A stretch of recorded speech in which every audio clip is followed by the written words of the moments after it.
ẹ káàbọ̀ padà sórí ètò yín Èjì Òwúrọ̀ lọ́jọ́ Jímọ̀ mo rò pé ẹ gbádùn bàbá pẹ̀lú gbogbo àwọn ọ̀rọ̀ tí wọ́n bá wa sọ ọlọ́mọṣà jẹ́ kí a rí bàbá pẹ́ yìí tí a fi ń ṣe léyìn ni wípé ká lè mọ̀ wípé gbogbo ẹ̀kọ́ tá a kọ́ ní Ramadan kì í ṣe pé ní Ramadan nìkan láti fẹ́ máa lò ó a gbọ́dọ̀ máa lò ó títí nínú ìṣẹ̀mí ayé wa ni a gbọ́dọ̀ sọ pé torí Ramadan ti lọ káwa ní wàrí náà ti tán ká ní Ramadan ti lọ ẹ̀sìn rí ti tán ẹ̀sìn ọ̀tán o irun ọ̀tán o Ramadan lọ tán o ká gbọ́dọ̀ máa kírun lọ ká máa gbààwẹ̀ wa lọ Ọlọ́run dákun mọ́sà gba gbogbo nta ṣe nínú Ramadan Ọlọ́run mọ́sà gba ní bàdà fún wa ọlọ́dẹ Muhammad gbogbo ẹni tẹ́ ẹ̀ promise wa náà fún pẹ̀lú ògùn Ọlọ́run bí Ramadan bá ti tán ètò wa tá à ń ṣe ẹ̀ní dáwọ́ ọ̀rẹ́ dúró lórí rẹ̀ fún wa ẹ dákun a tún nídìí ìrànlọ́wọ́ yín náà pàtàkì ju Èjì Òwúrọ̀ tá a tún ṣe yìí náà ẹ pé Islam náà la fi ń gbé lárugẹ gbogbo ọjọ́ Jímọ̀ ràn wá lọ́wọ́ Ọlọ́run rẹ̀ nìkọ̀ọ̀kan yín náà lọ́wọ́ wọ́n dàbí bá tún ní ká tún gbẹ́tò mi kalẹ̀ náà tí ó tún jẹ́ pé dedicated for Islam alone níjọ́ Jímọ̀ àti láwọn ètò ńlẹ̀ rẹpẹtẹ fún àwọn ọmọ ìyá wa nù Islam tá a máa fi kọ́ra wa lẹ́kọ̀ọ́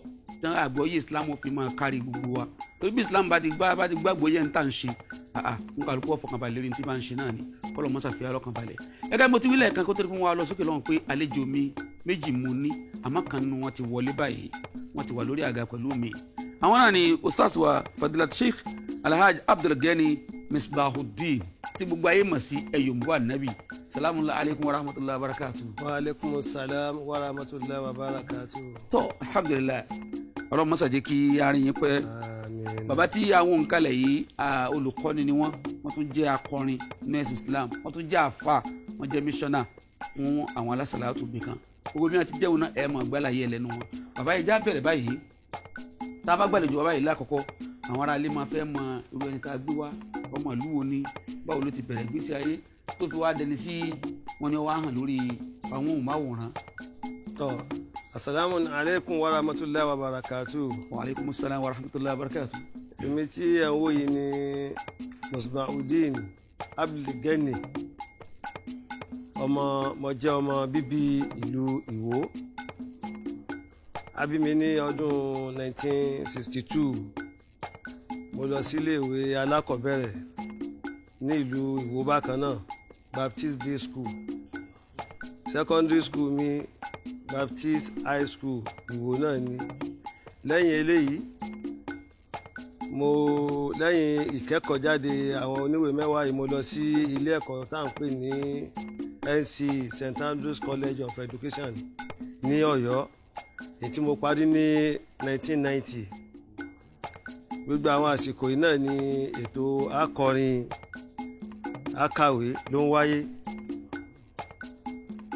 ẹ sí àwọn ìdílé tí mo ti jáde òun ni ìdílé tí wọ́n ń pè ní ilé ọlọ́bà ní ìlú Ìwó wọ́n máa ń pè ní ọmọ ọlọ́bà ń bẹ̀dù ọmọ ajá kínkín bọmọ lẹ́nu kì í jẹ́ pé torí kú mọ já àwọn ajá kínkín bọmọ lẹ́nu ọmọ àjọ̀rùn lábì sọ̀rọ̀ ẹ̀ máa ń tẹ́ ń pè lọ́rùn lá èyí lágbègbè tí wọ́n bá ti gé tí wọ́n wá sá orúkọ ìyá tí ó bí mi lọ́mọ ní Alhaja Síkírádé Ọlọ́run Òṣègbè ti ṣe aya Ganiyu bákan náà mo lọ sí iléèwé olùkọ́ni àgbà ní Ọ̀yọ́ St Andrews mo sọ lẹ́ẹ̀kan lẹ́yìn ìgbà tí mo kó gbogbo àwọn àsìkò náà la fi ń lọ sí ilé kéwú àwọn bí tá a ti kẹ́kọ̀ọ́ ó pọ̀ gan àpàdé sọ́dọ̀ àwọn bàbá wa olùkọ́ àgbà Sheikh Abdulbaki Muhammad nílùú Ìwó lẹ́yìn eléyìí ni a bẹ̀rẹ̀ iṣẹ́ olùkọ́ni ní ọdún 1993 gbogbo àwọn àsìkò yìí náà ọ̀rọ̀ orin kíkọ ti wáyé tí a ti gbìyànjú láti jáde káàkiri inú àwọn alásàlátù tá a dẹ̀ ti ṣe bí àwọn bíi mẹ́rin nítorí pé a tó ti ń gbìyànjú omi lọ́wọ́ àwa padà sí University of Adó Èkìtì ní ìta parí ní 2007 kọlọ́mbà ní fi àlùbáríkà sí. Àmín ya Allah kódà gbogbo ara ilé náà máa mọ̀ pé ẹni tí à ń bá ta gbàdá lè jù lónìí onígbìyànjú púpọ̀ ni tí ó sì gbìyànjú púpọ̀ Ọlọ́run kọ́mọ́sà dé ìgbìyànjú àkọ́bà adéládé aládé Muhammad lọ́dọọlọ. bí dáa torí ẹ̀ pé wọ́n á rí pé nínú àwọn akọrin Islam ní ẹ̀sìn wà nínú àwọn àgbààgbà akọrin tó tẹ́sí pé àwọn ọ̀pọ̀lọpọ̀ àwọn èèyàn ń wò wájú tí wọn ò sì bà iwájú jẹ́ ẹ̀yin náà dẹ̀ aṣọ nísìnyí pé ẹ ti bẹ̀rẹ̀ orin náà ní gbogbo àtẹ̀ ń lọ iléèwé náà ni orin náà ti ń wọlé lọlé kéwú orin náà tún gẹ́gẹ́ bí ẹ̀bùn tọ́lọ́ ń bóyàn now ẹlẹ́ẹ̀tì sí tó àwo rẹ́kọ̀dù mélòó? mẹ́rin. kí lè àkọ́kọ́? àkọ́kọ́ ni májẹ̀nsí lásán. májẹ̀nsí lásán sẹ́ẹ̀lì rán alẹ́ nínú nǹkan tẹ náà wọn tẹ kọ́ mẹ́rin. ọlọ́run mi májẹ̀nsí lásán, ọlọ́run mi májẹ̀nsí lásán, lójó kìràkìtà torí àtijẹ́, ọlọ́run mi májẹ̀nsí lásán, ká mọ̀ sàṣírà lọ́la Muhammad, ọlọ́run mi májẹ̀nsí lásán. ọlọ́run níjà sí lásán ọlọ́run nàbí lọ́dọ̀ ọlọ́run. kódà rẹ́kọ̀dù náà kọ́lọ́run dákun mọ́sá fàlùbáríkà, kọ́lọ́run dé gbìyànjú wa kọ́ bá wa dé ládé. ibi tẹ́mi wá fẹ́ lọ gan jù gbàtí mo pè é lẹ́ẹ̀kan, mo pè é ní ẹ̀yọ̀nbó ànábì sallallahu alaihi wasallam.